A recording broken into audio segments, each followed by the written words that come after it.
Est-ce que vous savez qu'il existe aussi un tunnel en SEO, un chemin dans lequel on essaie à tout prix de faire rentrer les internautes pour les pousser à acheter? Quel est le système secret des référenceurs qui va leur permettre de faire gagner de l'argent à leurs clients? Créer des articles de blog est-il utile, suffisant, rentable? Et est-ce que c'est le seul levier sur lequel s'appuyer pour faire des ventes? Et comment y voir plus clair dans ce labyrinthe? Allez, podcast. Tu sais ce qu'il faut faire quand la vie te joue un sale Je ne tour? veux pas le savoir. Nage droit devant toi, nage droit devant toi, nage droit devant toi, devant toi, devant toi. Que faisons-nous, nous nage? Bon, quand on apprend le SEO, on comprend très vite qu'il va falloir améliorer ses fiches produits ou pages de vente et créer des articles de blog. Mais pourquoi? Tout simplement pour améliorer les positions de votre site sur les mots-clés que vous visez, car Google se nourrit de texte. On va rédiger soi-même des articles de blog ou prendre une rédactrice et attendre que ça prenne. Stop! Arrêtez tout ça, c'est inutile. Et vous ne faites que perdre votre temps et votre argent. Il faut que vous compreniez le but de ces actions pour les mettre en place et je vais vous les expliquer. Tout d'abord, pourquoi est-ce qu'on écrit des articles de blog? En gros, dans la vie réelle, c'est comme si vous étiez au milieu d'une foule, debout sur une estrade. Imaginez la scène. Vous parlez à haute voix et chaque mot-clé pourrait être représenté par un sujet que vous aborderez en parlant. Plus vous parlerez de sujets différents, plus, mathématiquement, de personnes pourraient être intéressées par ce que vous dites. Bien évidemment, en restant sur le thème de votre projet. Avec le SEO, c'est pareil. Plus vous avez de contenu sur votre site, donc d'articles de blog, plus vous vous offrez d'opportunités sur Google d'être visible sur des sujets différents. Pour cela, il faut que vous compreniez les objectifs des articles de blog. La règle de base d'un contenu sur votre site est que vous devez tout faire pour qu'il mène soit à une capture de mail, soit à une vente directe.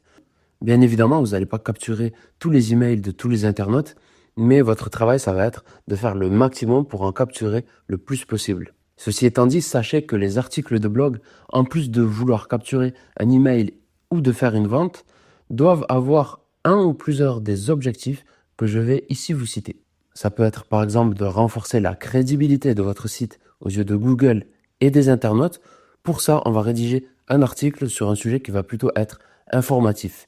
Mais il ne faut pas, bien sûr, que ça empêche de glisser des pubs vers vos produits ou services. Un autre objectif pourrait être de comparer des produits ou des services payants qui existent en mettant les vôtres en avant ou ceux que vous souhaitez promouvoir.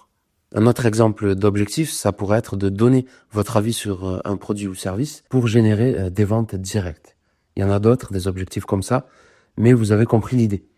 Et peu importe ce que vous aurez choisi comme objectif, il faut toujours que vous cherchiez à capturer un email ou à vendre. Mais maintenant, on va se poser la question suivante. Comment capturer des emails et vendre depuis des articles de blog? D'ailleurs, pourquoi je fais que parler d'articles de blog? Parce que d'une manière générale, quand on va créer des contenus sur son site, on va pas faire des pages ou des fiches produits dans le vide. Bien qu'il y ait des stratégies qui font qu'on soit obligé de créer des pages et des fiches produits, même si on n'a pas le produit. Mais ça, c'est un peu technique et je vais pas l'aborder ici dans cet épisode. Donc, je parle d'articles de blog parce que ça va être un contenu que vous allez pouvoir intégrer à des sortes de guides.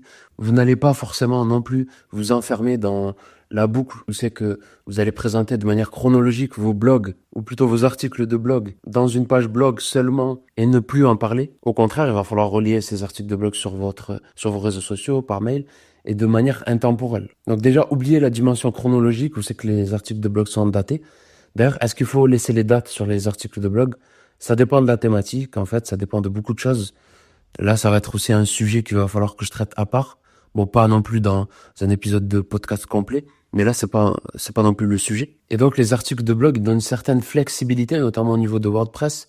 On va pouvoir avoir des blocs, notamment dans notre éditeur, où c'est qu'on va pouvoir emmener facilement l'internaute à certains articles en les présentant visuellement de manière assez jolie. Ou aussi, en bas des articles, on va pouvoir présenter des articles qui sont similaires et automatiquement, ça va les présenter en fonction du sujet. Et voilà, il y a plein d'autres raisons pour lesquelles on parle d'articles plus que d'autres choses. Mais pour en revenir au sujet de ce podcast, on va se poser la question suivante maintenant. Comment capturer des emails et vendre depuis ces articles de blog? Pour capturer des emails, il va falloir donner une raison à l'internaute pour qu'il vous donne son adresse email, justement.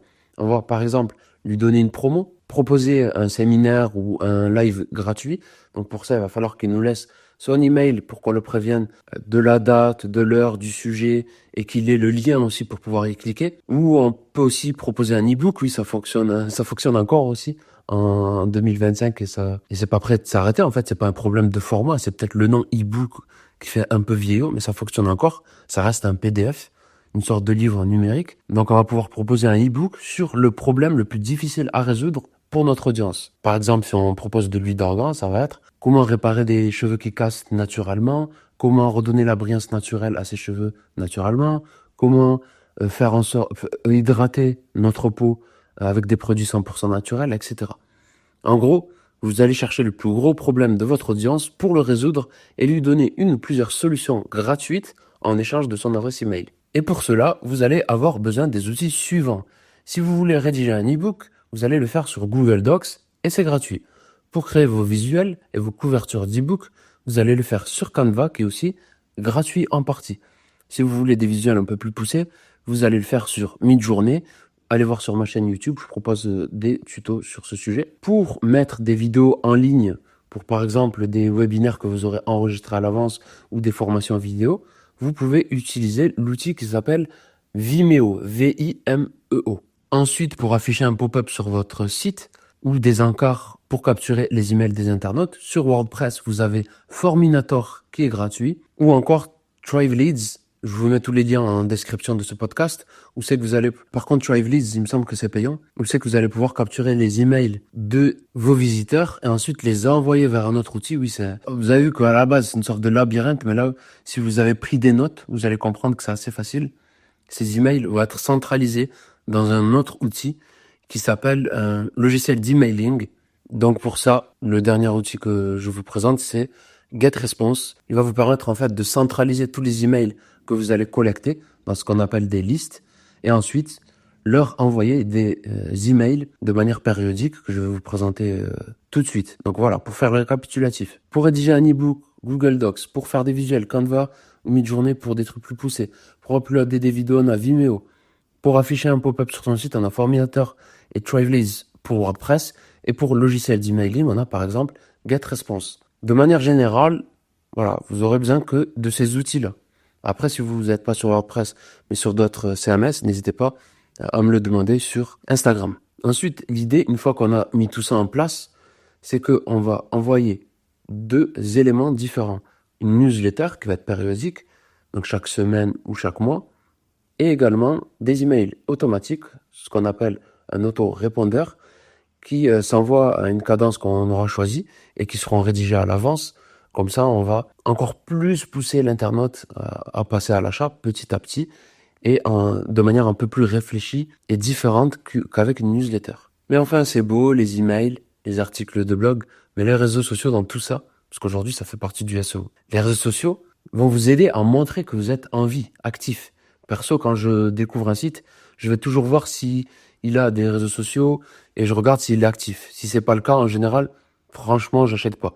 Je pense pas être le seul à penser comme ça. Et en général, il faut se dire que si on pense comme ça, il y a peut-être des gens aussi qui pensent comme nous. Donc, il faut bien avoir ça en tête. Et en plus de cela, les réseaux sociaux vont vous servir à véhiculer vos valeurs, vos principes, à donner de l'actualité à votre cible et à la mettre dans une ambiance que vous aurez choisie et créer un lien entre vous et votre audience, justement. Et il n'y a pas que ça. Il y a des personnes qui vont seulement sur les réseaux sociaux et qui ne lisent jamais de mails. Donc, il faut aussi avoir en tête qu'il existe des gens comme ça et s'y adapter. Et autre avantage des réseaux sociaux, c'est que le contact est beaucoup plus facile qu'avec des articles de blog. Votre audience va pouvoir vous écrire, interagir avec vos posts, vos vidéos. Et quand on est une petite ou moyenne entreprise, ça n'a pas de prix, ça. Donc, quand on est une grosse entreprise, on va sous-traiter ça à un community manager. Mais voilà, ça va vous permettre de créer vraiment un lien avec votre audience, leur répondre, vous allez vraiment faire connaissance avec eux. Et ça, c'est indispensable à l'heure actuelle. Et je vous l'ai déjà expliqué dans un épisode précédent, Google prend en compte les interactions sur votre site. Donc, les réseaux sociaux, ça va avoir un impact sur votre SEO. C'est pour ça que je vous en parle aussi. Avec les réseaux sociaux, l'objectif final, j'ai bien dit final, ça doit aussi être d'envoyer les internautes vers des éléments de capture d'email ou de faire des ventes directes. C'est pareil au final que les articles de blog. Et attention, par contre, ne matraquez pas votre audience avec vos produits, vos lead magnets sans cesse. Il faut que vous proposez quelque chose d'autre un univers, une ambiance, voilà, créer un lien. Au final, soyez humain. Et l'idée, quand on investit un réseau social, c'est d'aller là où nos potentiels acheteurs sont. Une fois de plus, créer un lien de confiance. Avec eux, j'ai bien dit confiance. En suscitant leur curiosité, en touchant leurs sentiments ou leur sens. Bref, en étant remarquable et les envoyer vers une solution à leurs problèmes en capturant leur mail ou en leur vendant quelque chose qui leur sera utile. Voilà comment d'un labyrinthe, on comprend finalement que tout ça n'est qu'une stratégie claire, préparée par les référenceurs pour vous faire entrer dans le tunnel du SEO et en définitive vous faire acheter. Merci d'avoir écouté cet épisode jusqu'à la fin. Abonnez-vous pour recevoir les notifs pour les prochains épisodes et laissez-moi une note si vous l'avez apprécié.